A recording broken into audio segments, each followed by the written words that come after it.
दोस्तों, आप सभी को मेरे YouTube चैनल में स्वागत है। चलिए एक कहानी शुरू करते हैं। सती प्रथा का पार्ट 2। कहानी को शुरू से अंत तक सुनने पर लाइक शेयर सब्सक्राइब जरूर करना। इसीलिए उन दोनों ने भागने की योजना बनाई। इसका पता गांव वालों को लग गया। पंचायत ने दोनों को मौत की सजा सुना दी। अगर दादाजी चाहते तो वे बचा सकते थे, पर दादाजी गांव के रीति रिवाजों के विरुद्ध नहीं जाना चाहते हैं। फैमिली वेकेशन पैकेज अपनों के लिए सबसे अच्छे उपहार। नील ने जो कहा उसे सुनकर छवि के रोंगटे खड़े हो गए। वह भावनाओं पर अंकुश न रख पाई और बोली, गांव वाले कानून अपने हाथ कैसे ले सकते हैं? दादाजी ने पुलिस को क्यों नहीं बुलाया? दीदी, हमारे गांव में पुलिस का नहीं, दादाजी का शासन चलता है। कोई कुछ नहीं कर सकता। दादाजी का शासन? क्या दादाजी इस देश के कानून से ऊपर है? यह तो मैं नहीं जानती दीदी, पर दादाजी की इच्छा के विरुद्ध हमारे गांव का एक पत्ता भी नहीं हिलता। अरे तुम दोनों यहाँ बैठी गपशप कर रही हो, नीचे तुम्हें सब ढूंढ रहे हैं। ताई जी ने कमरे में झांकते हुए कहा। चलो दीदी, वरना डांट पड़ेगी। सबको कर नील ने कहा। छवि नील के पीछे खींची चली गई। शिखा को मेहंदी लगाई जा रही थी। कुछ औरतें ढोलक पर बन्ना बन्नी गा रही थी। सबको हंसते गाते देखकर उसे लग रहा था कि वह भीड़ में अकेली है। गाने की आवाज के साथ हम उम्र लड़कियों को थिरकते देख उसके भी पैर थिरकने को आतुर हो उठे थे, पर मन ने उसका साथ नहीं दिया। अवसर पाकर मन की बात माँ से की तो उन्होंने कहा, बेटा, यह गांव है। यहाँ के रीति रिवाज पत्थर की लकीर की तरह है। यहाँ हमारा कानून नहीं चलता तो क्या दबंगों का राज चलता है? तीव्र स्वर में छवि ने कहा। चुप रह लड़की, मुंह बंद रख। अगर तेरे दादाजी ने तेरी बात सुन ली या किसी ने उन तक पहुंचा दी तो तुझे अंदाजा भी नहीं है कि हम सबके साथ कैसा व्यवहार होगा। माँ ने उसे डांटते हुए कहा। माँ, क्या इसी डर से सब उनकी गलत बात का भी समर्थन करते रहते हैं? नहीं बेटा, वे बड़े हैं, उन्होंने दुनिया देखी है। वे जो कर रहे हैं वही शायद गांव के लिए उचित हो। माँ ने स्वर में नरमी लाते हुए कहा। हाँ, कहने को तो हम 21वीं सदी में पहुंच चुके हैं, पर दो प्यार करने वालों को इतनी बेरहमी से मृत्युदंड अपनों के लिए सबसे अच्छे उपहार। बेटा, मैं मानती हूँ कि यह गलत है, लेकिन जिन बातों पर हमारा बस नहीं उनके बारे में सोचने से कोई लाभ नहीं है। माँ, बात हानि लाभ की नहीं, उचित अनुचित की है। कहाँ हो छवि की माँ? शिखा का सूटकेस पैक करा दो। ताई जी की आवाज आई दीदी कहकर माँ शीघ्रता से चली गई। उसके प्रश्नों का उत्तर किसी के पास नहीं है। विचारों का झंझावात उसका पीछा नहीं छोड़ रहा था। पहले सती दादी, फिर डान और अब यह खाप पंचायत का फैसला। कहीं तो कुछ गलत हो रहा है जिसे उसका मासूम मन स्वीकार नहीं कर पा रहा है। मन की शांति के लिए वह अकेली ही मंदिर की ओर चल दी। मंदिर पहुंचते ही फिर सती दादी का विचार मन पर हावी हो गया, जिनसे वह कभी मिली नहीं थी, देखा भी नहीं था। उनसे कुछ ही दिनों में न जाने कैसा तारतम्य स्थापित हो गया था। बार बार उनका चेहरा उसके जहन में आकर उसे बेचैन कर रहा था। वह मंदिर के सामने खड़ी होकर मंदिर में लगी उनकी तस्वीर को निहारने लगी। तस्वीर में वे 20-22 वर्ष से ज़्यादा नहीं होगी। चेहरे पर छाई भोली मुस्कान ने उसका मन मोह लिया। वह कल्पना ही नहीं कर पा रही थी कि जब वे जली होगी तो उनका यही चेहरा कितना भी भस्म हो गया होगा। बेटी, तुम कभी विवाह नहीं करना, और अगर विवाह हो गया है तो कभी कन्या को जन्मने नहीं देना। पीछे से आवाज आई। आवाज सुनकर छवि ने पलटकर देखा तो पाया कि सफेद बाल तथा झुर्रियों वाला चेहरा उसकी ओर निहार रहा है। छवि को अपनी ओर देखकर उसने अपनी बात फिर दोहराई। यह आप क्या कह रही हैं? मैं सच कह रही हूँ बेटी। बेटी के दुख से बड़ा कोई दुख इस दुनिया में नहीं है। हताश निराश औरत की दुख भरी आवाज सुनकर छवि का मन विचलित हो उठा। ध्यान से देखा तो पाया वह लगभग 80 वर्ष की बुढ़िया है। वह मंदिर की दीवार के सहारे टेक लगाकर बैठी थी तथा उसी की तरह मंदिर को निहारे जा रही थी। चेहरे पर दांत की अजीब रेखाएं खींच आई थी। उसे एहसास हुआ कि यह अनजान वृद्धा भी उसी की भांति किसी बात से परेशान है। इससे बातें करके शायद उसके मन का दुख शांत हो जाए। वह नहीं जानती थी कि वह वृद्धा उसकी बात समझ भी पाएगी या नहीं, पर कहते हैं मन का गुबार किसके सामने निकाल देने से मन शांत हो जाता है। यही सोचकर वह उसके पास जाकर बैठ गई तथा मन की बातें जबान पर आ ही गई। दादी, यह सती रानी का मंदिर है। कहते हैं ये अपने पति को बहुत प्यार करती थी। पति के जाने का गम वह नहीं सह पाई, इसीलिए उनके साथ सती हो गई।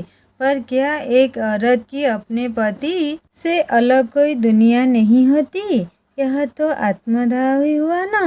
कहते हुए उसने फोन पर यह सोचकर रिकॉर्डिंग करनी प्रारंभ कर दी कि शायद इस घटना से संबंधित कोई सूत्र उसे मिल जाए।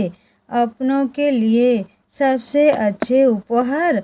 वृद्धा कुछ क्षण के लिए उसे देखती रही, फिर कहा, बेटी, तुम्हारा प्रश्न जायज है, पर मर्द के लिए औरत सिर्फ औरत है। मर्द ही उसे कभी पत्नी बनाता है तो कभी माँ, यहाँ तक कि सती भी। इस संसार की जननी होते हुए भी स्त्री सदा अपनों के हाथों ही चली गई है। आप क्या कहना चाहती हैं दादी? मैं सच कह रही हूँ बेटिया। लगता है तुम इस गांव में नहीं आई हो। हाँ दादी, प्यार अलग बात है, पर मुझे विश्वास ही नहीं होता कि कोई औरत अपनी मर्जी से अपनी जान दे सकती है। तू ठीक कह रही है बेटी। मैं तुझे सच्चाई बताऊंगी, पर पता नहीं तू भी औरों की तरह मेरी बात पर विश्वास करेगी या नहीं। मेरी बात पर किसी ने भी विश्वास नहीं किया, बल्कि पगली कहकर लोग सदा मेरा तिरस्कार ही करते रहे। सती रानी और कोई नहीं, मेरी अपनी बेटी सीता है।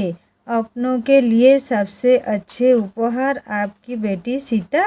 आश्चर्य से छवि ने कहा। हाँ बेटी, मेरी बेटी सीता। पिछले 40 वर्षों से मैं इसे न्याय दिलवाने के लिए भटक रही हूँ, पर कोई मेरी बात पर विश्वास ही नहीं करता। इसके पति वीरेंद्र प्रताप सिंह की मृत्यु एक बीमारी में हो गई थी। उस समय यह पेट से थी। उस समय उसके जेठ को लगा भाई तो गया ही, अब दूसरे घर की यह लड़की उनकी सारी संपत्ति में हिस्सा मांगेगी। इसीलिए बलपूर्वक इसे अपने भाई की चिता के साथ जलने को मजबूर कर दिया। इस बात की खबर उस घर में काम करने वाली नौकरानी ने हमें दी थी। हमने जब अपनी बात ठाकुर के सामने रखी तो वे आग बबूला हो गया। हमने गांव वालों के सामने अपनी बात रखी, तब ठाकुर के डर से किसी गांव वाले ने हमारा समर्थन नहीं किया, और तो और नौकरानी भी अपनी बात से मुकर गई। जब मेरे पति और बेटे ने ठाकुर को देख लेने की धमकी दी, तब ठाकुर ने न केवल मेरे पति बल्कि मेरे बेटे को भी अपने गुंडों के हाथों मरवा दिया। सब कुछ समाप्त हो गया बेटी। दादी, वह दरिंदा कौन था? ठाकुर राघवेंद्र प्रताप सिंह। ठाकुर राघवेंद्र प्रताप सिंह? सुनकर छवि स्तब्ध रह गई। हाँ बेटी, वह दरिंदा ठाकुर राघवेंद्र प्रताप सिंह ही है जिसने मेरी बेटी को मारने के लिए मजबूर किया। हमारे विरोध करने पर उसने मेरे पूरे परिवार को मिटा डाला। मैं किसी तरह बच भागी तो मुझे पागल घोषित कर दिया। दादाजी ने ऐसा किया? नहीं नहीं, ऐसा नहीं हो सकता। मेरे दादाजी ऐसा नहीं कर सकते। अचानक छवि के मुंह से निकला, क्या तुम ठाकुर राघवेंद्र की पोती हो? उस वृद्धा के चेहरे पर आश्चर्य झलका कर पर उसके उत्तर देने के पूर्व ही वह फिर कह उठी, मैं जानती थी तुम भी औरों की तरह मेरी बातों पर विश्वास नहीं करोगी। मुझ पर कोई विश्वास नहीं करता, सब मुझे पगली कहते हैं। पगली? अट्टहास करती हुई वृद्धा उठी और टेढ़े मेढ़े रास्तों में खो गई। वह वृद्धा सचमुच उसे पगली ही लगी, पर वह झूठ क्यों कहेगी? एक माँ होकर वह भला अपनी बेटी की छवि को घूमिल क्यों करेगी? किसी पर बेबुनियाद आरोप क्यों लगाएगी? यह नहीं हो सकता। अगर यह नहीं हो सकता तो आखिर सच्चाई क्या है? तभी पिछली सारी घटनाएं उसके मन मस्तिष्क में घूम घूम कर उस बुढ़िया की बात की सत्यता का एहसास कराने लगी। नील भी यही कह रही थी कि सती दादी हमारी छोटी दादी है तो क्या? दादाजी ने जायदाद के लिए अपने छोटे भाई की पत्नी को सती होने के लिए मजबूर किया। उन पर किसी को शक न हो, इसलिए उन्होंने सती दादी को इतना महिमा मंडित कर दिया कि यहाँ हर वर्ष मेला लगने लगा। छवि का मन कल से भी ज़्यादा अशांत हो गया था। दादाजी का एक विवश चेहरा सामने आया था, एक दबंग और उससे भी अधिक लालची, जिसने पैसों के लिए अपने ही छोटे भाई की गर्भवती पत्नी की जान ले ली। उसका मन किया कि जाकर सीधे दादाजी से पूछे, पर उनसे पूछने की हिम्मत नहीं थी उसे। वे इतने रोबीले थे कि बच्चे बड़े सभी उनसे डरते थे। जमींदारी चली गई, पर जमींदार होने का एहसास अभी भी बाकी था। वैसे भी वे अपना गुनाह क्यों नहीं कबूल करेंगे, जिस गुनाह को छिपाने के लिए उन्होंने छोटी दादी के घर वालों को मिटा डाला, गांव वालों का मुंह बंद कर दिया।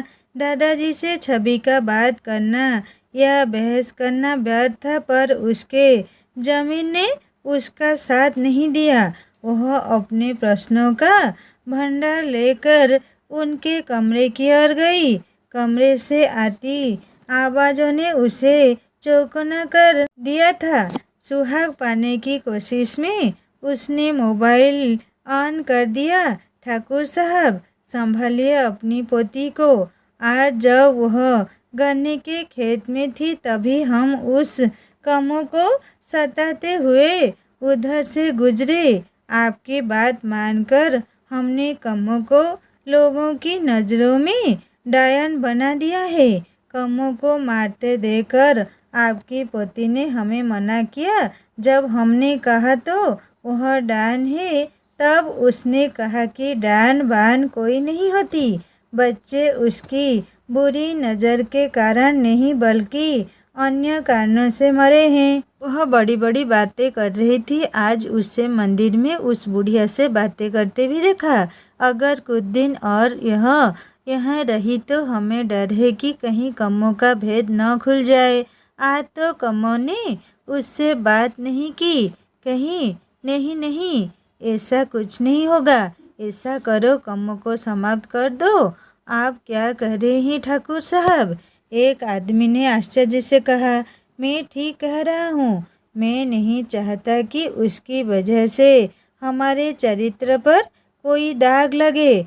बस इतना ध्यान रखना कि उसकी मृत्यु एक हादसा लगे। इतना अभी रखो, बाद में और दूंगा। दादाजी ने उसके हाथ में नोट की गड्डी रखते हुए कहा। तो क्या दादाजी? और कमों पहले उसे भोगा, फिर दूध में पड़ी मक्खी की तरह निकाल फेंका। वह किसी को सच्चाई न बता पाए, इसीलिए उसे डायन बना दिया। यह सुनकर छवि अवाक रह गई। दरवाजा खुलने की आवाज़ ने उसे चैतन्य किया।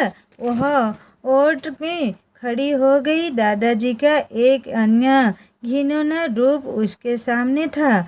अवसर पाकर छवि ने माँ से बात कही तो वे एकदम घबरा गई। उन्होंने इधर उधर देखा, फिर उसका हाथ पकड़कर कोने में ले गई और शांत होकर बोली, क्या बकवास कर रही है छवि? माँ, आपका व्यवहार देखकर लग रहा है मेरी बातों में सच्चाई है। कमो, वह बुद्धू औरत जो सीता दादी की माँ है, जिसे सब पगली कहते हैं, ने मुझसे जो कुछ भी कहा वह सच है। ब्याह के पचड़ों में मत फंसो। जो मुझसे कहा है वह घर में किसी अन्य से न कहना। शादी की रस्म प्रारंभ होने वाली है, कपड़े बदलकर वहां पहुंचो। माँ किसी उत्तर की प्रतीक्षा किए बिना उसे आदेश देती हुई चली गई। दादाजी, जिन्हें वह सदा सम्मान देती आई थी, आज उसे दरिंदा नजर आने लगे। इंसान के रूप में खूंखार जानवर, जिन्होंने जायदाद के लिए अपने छोटे भाई की पत्नी को मरने को मजबूर किया, कमों को बर्बाद किया। इन जैसे लोगों के लिए किसी का मान सम्मान कोई मायने नहीं रखता। यहाँ तक कि जायदाद के आगे इंसानी रिश्ता भावनाओं की भी इनके लिए कोई अहमियत नहीं है। वे अपने स्वार्थ के लिए कुछ भी कर सकते हैं, पर उनसे भी ज़्यादा माँ का व्यवहार उसे आश्चर्यजनक लग रहा था। वे शहर में महिला मुक्ति आंदोलन की संरक्षक है। जहाँ कहीं अत्याचार होते हुए अपनी महिला वाहिनी लेकर पहुँच जाते हैं तथा पीड़िता को न्याय दिलवाने का प्रयत्न करती है। पर यहाँ सब कुछ जानते समझते हुए भी वे मौन हैं। पर क्यों? यह सच है कि यह घटना उनके सामने घटित नहीं हुई, लेकिन उस वृद्धा को तो न्याय दिलवा सकती थी जो अभी न्याय की आस में भटक रही है। तो क्या ये दादाजी अपने ससुर के विरुद्ध आवाज उठाती? अंत मन ने सवाल किया। अगर वे ऐसा करती तो क्या उनका भी वही हाल नहीं होता जो उस वृद्धा का हुआ? और फिर वे सबूत कहाँ से लाती? किसी आरोप को सिद्ध करने के लिए सबूत चाहिए।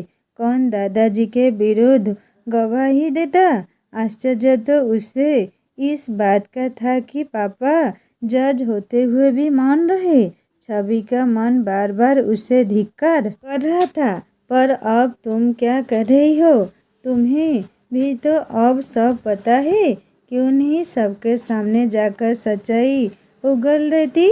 क्यों नहीं दादाजी के चेहरे पर लगे मुखौटे को हटाकर उनका बेबस चेहरा समाज के सामने लाकर उन्हें बेनकाब कर देती? पर क्या यह इतना आसान है? शाश्वत सत्य तो यह है कि इंसान दूसरों से तो लड़ भी ले, लेकिन अपनों के आगे बेना हो जाता है।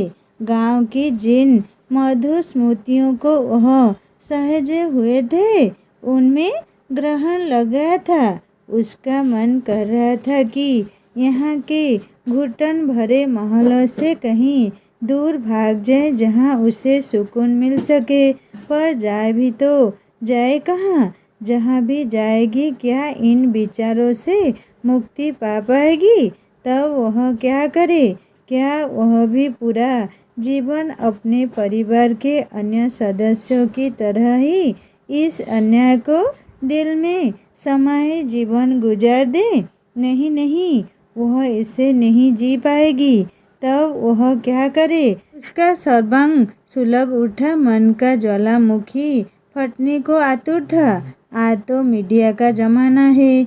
इस घटना को किसी पत्र पत्रिका में प्रकाशित करवा दो। अब चेतन मन से आवाज आई, हाँ यही ठीक रहेगा। आरोपी को दंड नहीं दिलवा पाई तो क्या हुआ?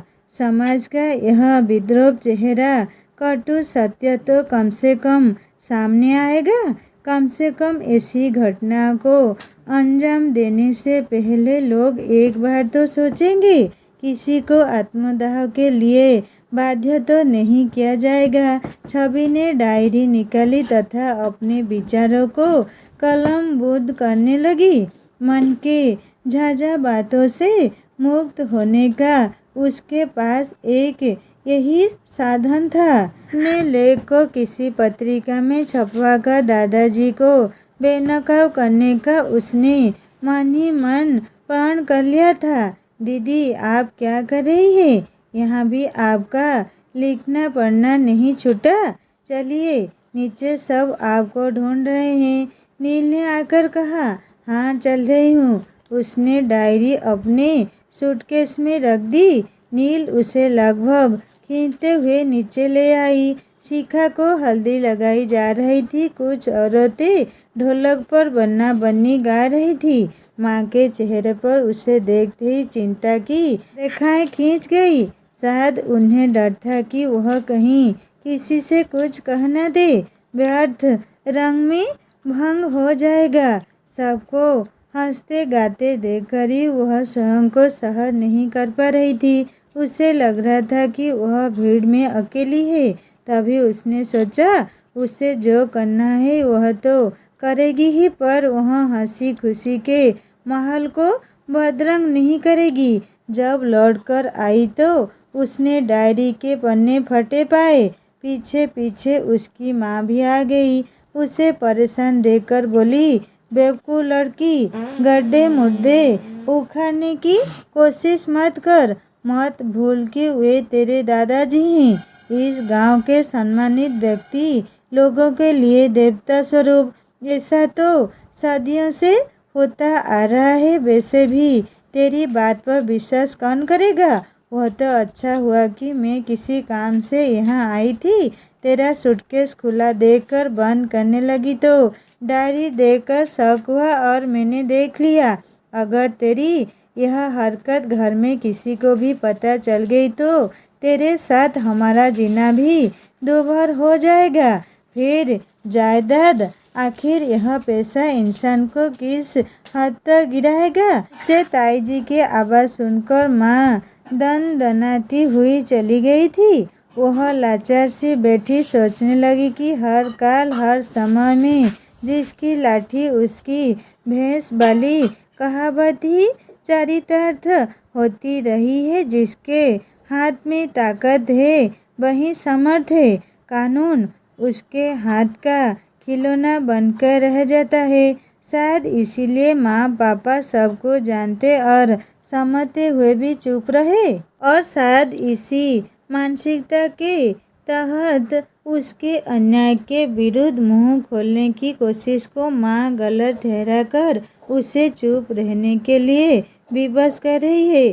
बार बार उस बुद्धा के शब्दों के साथ उसका अट्टहास मन मस्तिष्क में गूंजकर उसे बेचैन करने लगा।